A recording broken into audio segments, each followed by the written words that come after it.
isn't feeling right.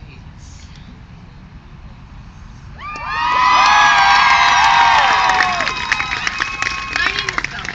I am 18 years old, and all I want out of life is Chipotle and cunnilingus. What I do not want out of life is rape. Not asking for rape. I am a femme, sex-positive feminist, and a writer for the teen sex education magazine Sex Etc. You can find me on Facebook at Bella Meow, Tumblr, of course, at Feminist Fashionista. I am here today to discuss slut-shaming, sex-negative messages, and rape culture with my first published piece from Sex Etc. Slut-shaming. The first time I was slut-shamed was in the 2nd grade. This behavior is so pervasive in our society to the point that even I'm guilty of slut-shaming many people many times. In reality, this behavior is not only harmful to the recipient, but to society as well. Why is it that childhood skirts are open invitations for sexual harassment at the mere height of 4 feet tall? Slut-shaming is the practice of shaming, victimizing, and / attacking one's self-expression by the way the shamer perceives it to be inappropriately sexual. When slut-shaming, you are immediately putting down anyone who chooses to express their sexuality in a way which we may disagree with. Consider a slut. Does this meet your criteria of a slut? Here at Slutwalk DC, and everywhere else for that matter, I encourage everybody to embrace and reclaim their inner slut. But slut-shaming is when I do not welcome that word. When I do not welcome it, you shame and condescend me for my sexuality. You are then implying that sexuality is taboo, that we, in 2012, cannot talk about sex. When we slut-shame, even in the most lighthearted of humor, we're telling people that it's not okay to be comfortable with yourself. In 2002, Cody Braxton was the first to slut-shame me. He looked up my favorite skirt. When I asked him about what he did, he nonchalantly said to me, "Well, you were the one that wore the skirt." While he didn't directly call me a slut or mention anything that's specific to my sexuality, he was implying that wearing the skirt is inherently sexual. And then he blamed me for it. His explanation made me blame myself. In 2003, when I was 8, a 9-year-old neighborhood boy regularly harassed me at the bus stop. When I confronted his mother about his behavior, she simply told me that he's probably just has a crush on you, or he's just teasing you, and my personal favorite, boys will be boys. His mother, a fellow female, she could have been me. She grew up on this apathy. His mother evolved from feeling apathy to delivering it. A man who does not accept a no in a non-sexual situation is a lot more likely to not accept a no in a sexual situation as well. Her apathy was trivializing his harassment. No matter how many times I said no to him, his behavior was cute and his behavior was okay. But I'm sick of this apathy. I am sick of people excusing rapists and abusers and assaulters. I am sick of people saying it's okay to slut shame and not having any problems with it. I am sick of victims having to feel shame and tiptoe on broken glass, because you know who should feel shame? Rapists! You know who should be tiptoeing on broken glass? Rapists! The effect of slut-shaming, direct or indirect, is huge. The awful truth is that many people still see attacks of slut-shaming the way I did when I was 7. When being slut-shamed by another, many people are apathetic. Many people are okay with it.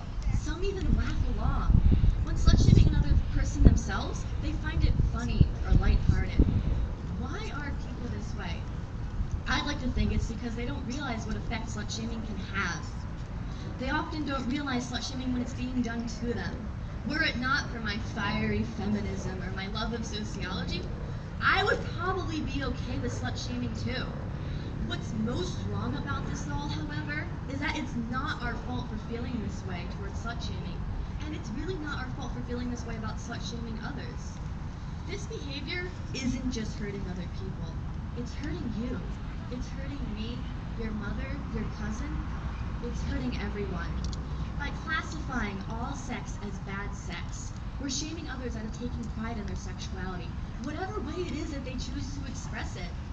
Slut-shaming, at its very core, is a sex-negative message, which can cause us to keep people from asking questions about sex and communicating with their sexual partners. These sex-negative messages are shaming sexuality the exact same way that we have shamed sluts. As a result, we're discouraging sex-positive messages, which in turn leads to people participating in safer sex. Now, how does slut-shaming and sex-negative messages contribute to rape culture? There is really no better way to explain this sentiment than to quote the blog Sex Positive Activism.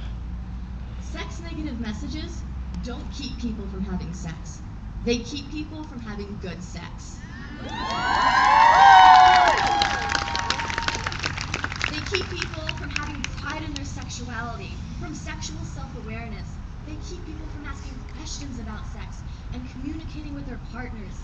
Sex-negative messages discourage experimentation. By framing all sex as this undifferentiated mass of bad, the lines between consensual sex and rape are blurred. Can you believe that it's been almost a year since the shaming policy of don't ask, don't tell has been overturned?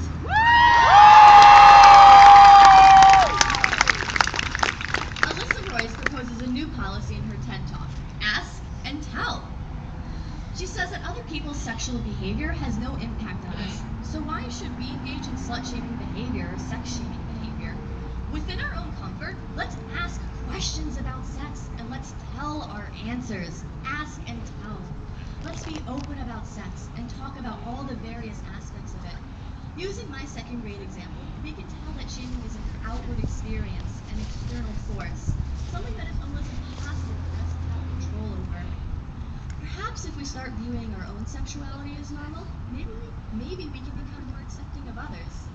It's a long, hard road, I'll admit, but wouldn't it be worth it? Wouldn't it be worth it to have sex positivity in this society? Wouldn't it be worth it to stop and examine how our sex-negative and slut-shaming behavior could affect others? How it could affect ourselves? I'd like to think so. And I don't think there is a better place to start doing this than at the Slut Walk DC 2012.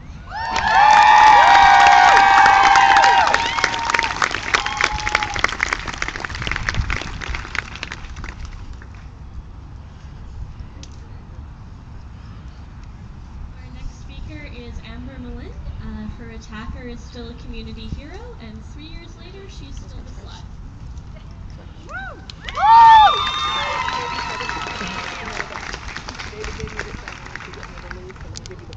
Hi everyone, my name is Amber, and this is actually the first time I'm coming forward with my story, since everyone in my community felt that my story should be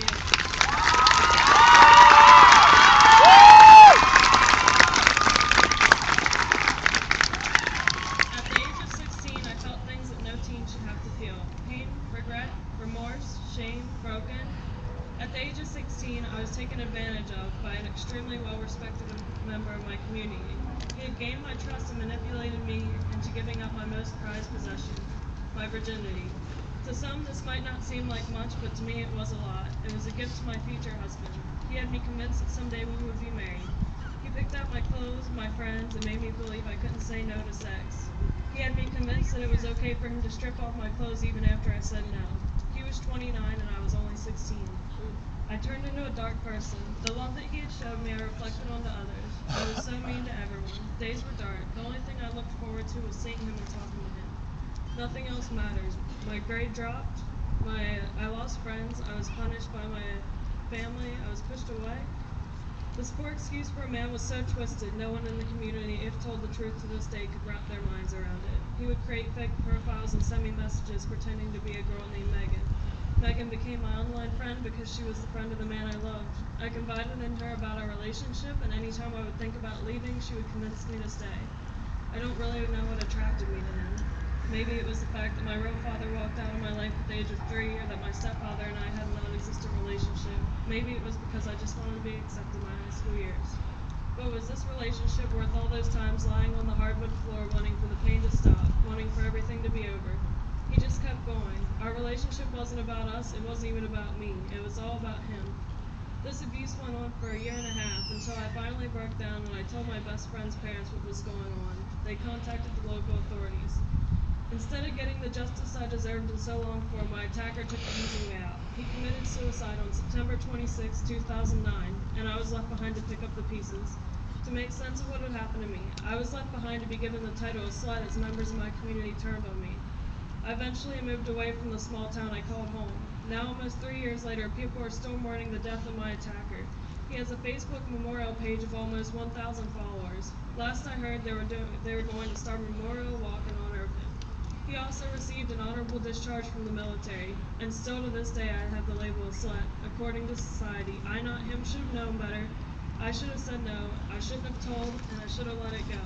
So here I am today, standing before you, proud to be society's definition of a slut, but I like to call myself a survivor.